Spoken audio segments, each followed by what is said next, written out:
CJOH News with Carol Ann Meehan and Max Keeping. And now a story about sonatas and sausage, about two different men. One is retired, the other thinking about it. In the second of our series on older workers and retirement, CJOH's Norman Fetterley tells us how each has hit the right note.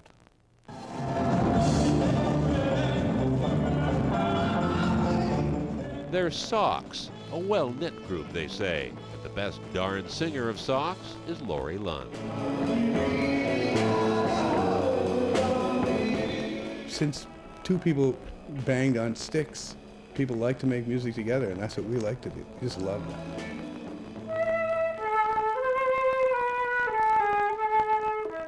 Music has always struck a note in Laurie Lund's life. 3 generations of his family have loved it.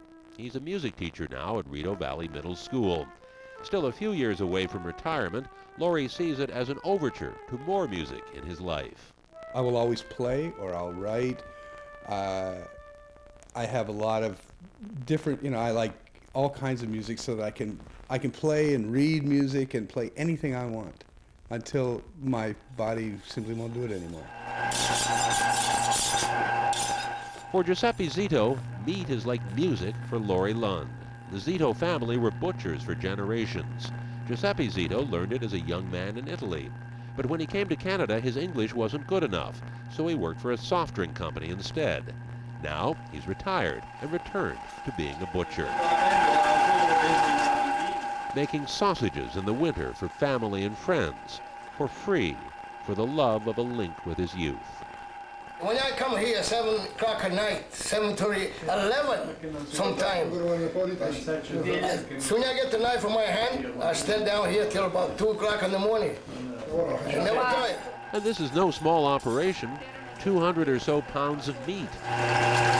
Ground. Salted. That's the meat between salami. A touch of sunny Italy in the basement of an Ottawa home in winter. You want a wine or beer? Ginger ale? Then the tasting. Cold cuts warmed by family feeling. A sense of tradition that may pass. I don't know, when you're gone, my kids, where do you get this stuff anymore? My brother and I have often talked about learning this tradition, but it's nothing that he can write down because it's all a bit touch dash of this, and he just kind of throws it all together. It's something that we have to actually videotape and try to learn from that. While there may be more choices for those who've retired or who are thinking about retirement, what about those at the other end of life spectrum, for whom retirement is something that's decades away? Retirement. Retirement means old age homes, driving around in Cadillacs, visiting Florida, that type of thing. But not all these students at Lisgar Collegiate have the same sunny outlook on the golden years. Basically, I think it means that when you can't work anymore and when you're not able to, just get up and work. I'd like to retire, preferably younger, so that I can actually have, enjoy the rest of my life as much as I can, not be forced to work as long as I have to. Something you do when you're tired of working, if you have enough money. What you can afford is the key to what you do in retirement, whether that long-time interest becomes an economic necessity or a source of pleasure. Professor Gene Swimmer of Carleton University is already looking ahead to when he can cut his teaching load in half, perhaps spend more time on the Ottawa Folk Festival he helped found and run.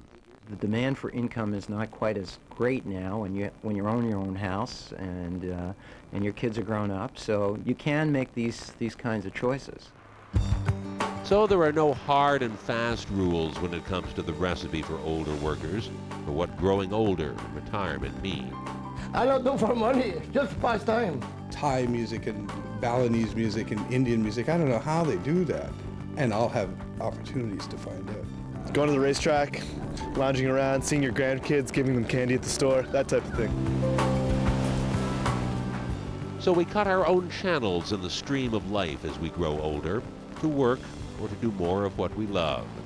Retirement and older workers have many currents. Norman Fetterley, CJOH News.